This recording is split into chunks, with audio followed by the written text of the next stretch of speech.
Well, guys, this has been a very interesting day.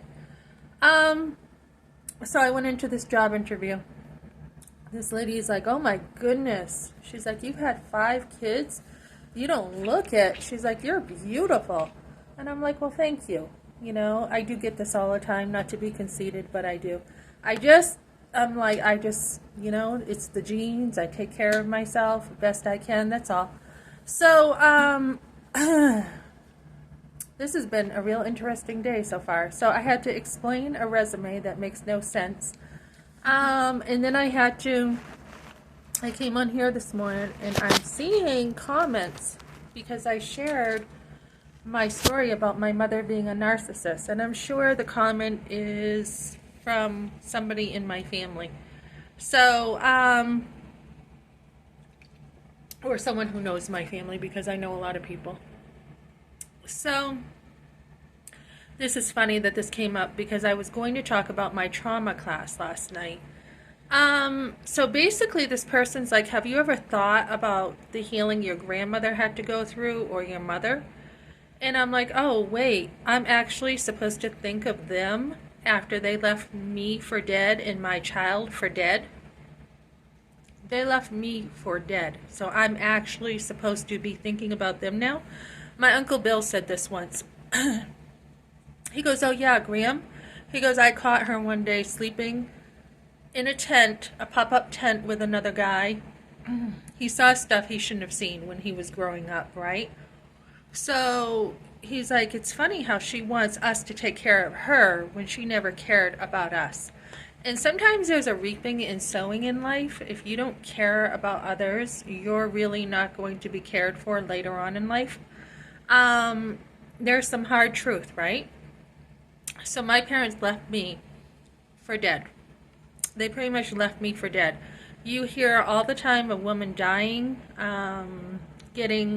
if they do not die from an abortion, you hear about them never being able to have kids again. There's no such thing as safe abortion. You hear about the consequences psychologically later. You hear about, the damage done to the uterus. There's just so many things that are done. And then to just be put on the pill, right? So here I am pregnant, my baby's just killed, and then I'm put on the pill. Go have some more sex. Not only did I have to go later to make sure I didn't have a disease, when I was pregnant with my firstborn son, I was tested for AIDS to make sure I didn't have AIDS. And thank goodness I didn't, right? But I did have yeast infections, that can be normal. And I did have something else that scared the crap out of me. And I was healed from it. So, as far as I know, still good to go. I was married for 30 years. Unless my husband gave me something, I don't have anything. So, this is why I praise God. But for some reason, I'm supposed to care now about my parents, right? Honor your father and mother. That's one that gets used a lot. And that's in the Bible. And as a Christian, I am a Christian. So how do you honor your parents who have not honored you? In this trauma class last night, I was listening to a lady where her father said every single day, you're stupid. You're stupid. Why don't you make something out of yourself? You're stupid. Every single day. And she has to rewire her brain to be like, no, I'm smart. This is the kind of damage that gets done, right? So she rewires her brain every day of how smart she is and the things that she has done to prove to herself that she is smart, she's intelligent, she's quite creative. And then she will actually do squats to reinforce the truth over the lie about herself. So when you do this kind of stuff to people, there's a lot of damage later. There is a lot. And one of the ladies was saying that she still is triggered by hearing other people's abortion stories. She's triggered by, another lady was triggered by abortion articles. So what you want to do, and luckily I am one of the few who has been really healed from this with all the work, is you want to take those triggers and take them as a challenge. And that's what I do usually when something comes my way. So like I said this week, and I shared this last night in the group, I'm like, ow, ow, with a needle going in me. That hurts. Can you pull it out a little? And feeling that empowerment to be like, this is my body. Don't be just touching me or, pricking me. Be careful with me. And when I had the abortion, the same thing, right? Why didn't I say anything? And when you have a narcissist mother, which I'm starting to talk about this, and this is why I'm going to get comments on here because I'm starting to talk about this, there is a lot there where a mother just can't be there for you. She just can't. She's caught up with her own mother and her mother issues. When I was growing up, my grandmother, I felt more connected to her than I did to my own mother. And my mother had her own issues to deal with. She did say once, I should have got help. I should have got help. And yet, then she didn't. And then she would go on doing the same old thing. So she did do what she could. She did do her best, and I've said that in many ways she's done her best. But the truth is there was also a lot that was wrong. So, she had a friend, Linda, she would talk to on the phone, and this other woman became like a mother to her. And, all I heard was growing up, she would tell me stuff about her mother, and she would say, my mother once said, I hope we don't become like that. And so when I was a little girl, I was in love with my mother, right? I was in love with my father. Your father is your first love. And then I loved my mother.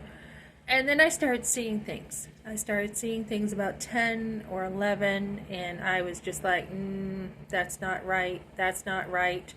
And then growing up, seeing how she treated my brother, and just the stuff that happened, right? So I do hope I can honor their position. I do hope my parents get saved.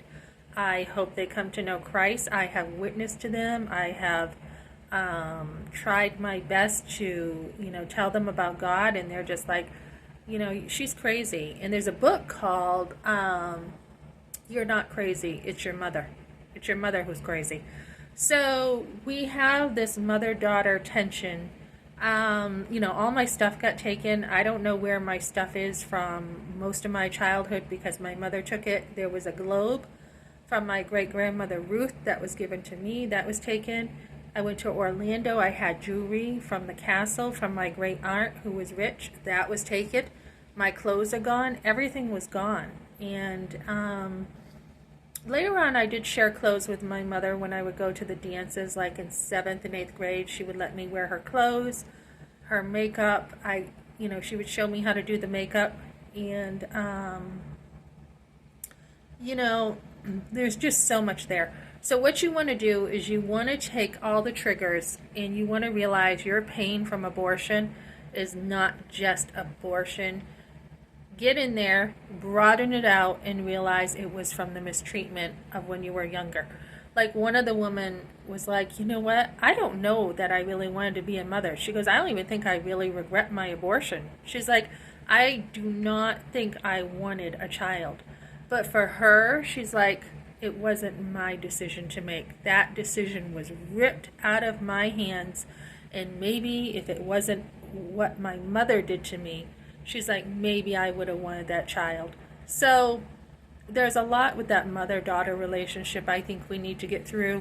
And like I said, I would have been dead if not for God, but God, I would have been dead. And not just in the fact that I had an abortion, but the fact the way I was raised, it was okay to sleep around.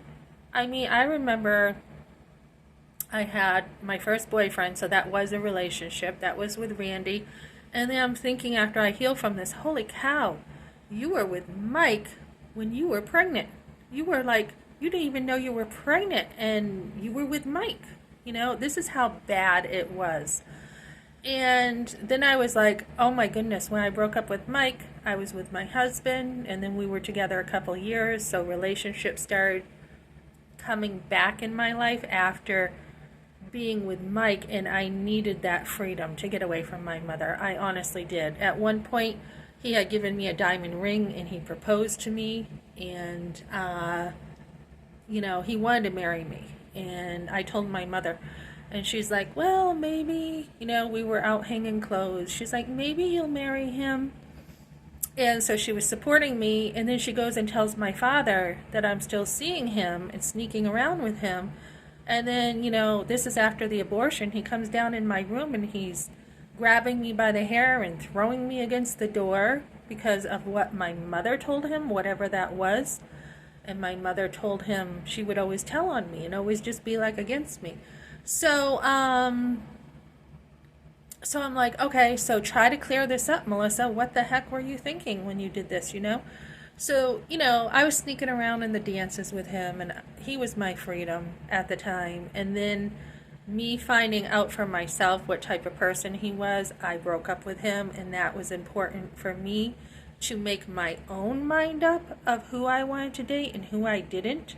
So I made my mind up about him on my own, and that loyalty I had from my friend was a big factor. So, so then me and my husband were together, and he broke up with me because I was going to college, which was really stupid, and we got right back together within a couple months.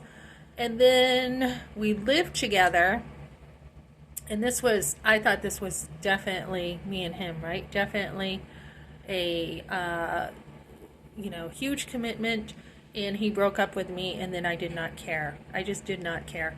So I stayed with my parents for a little bit, and then I went down again, and I did not care. And there was something that happened with my father. I don't remember exactly what happened, but he's like, I remember you ran out of here, and you were all upset about something. And then from there, my mother came over. I'm like, I don't want to see you right now. I do not want to see you. First time I said to my mother, I don't want to see you.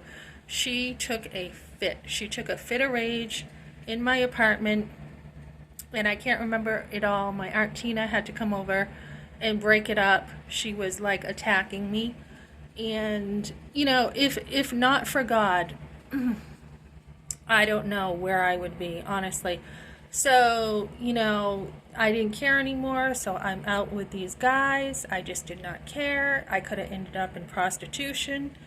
I had no healing for the abortion.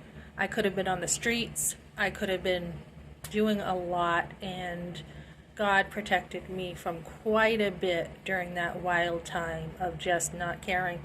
So somehow someone thinks in these comments that I actually owe something to my mother. I do hope the best for her, I do. But when you have a mother who you've tried to reach out to repeatedly and she continually rejects you, and she's like, oh, I don't want a relationship with you, or your father disowns you, I don't want a relationship with you, and slams the door on your face, disowns your own kids and everything, and not that I really know that he is truly my father, I don't really owe them anything. I don't.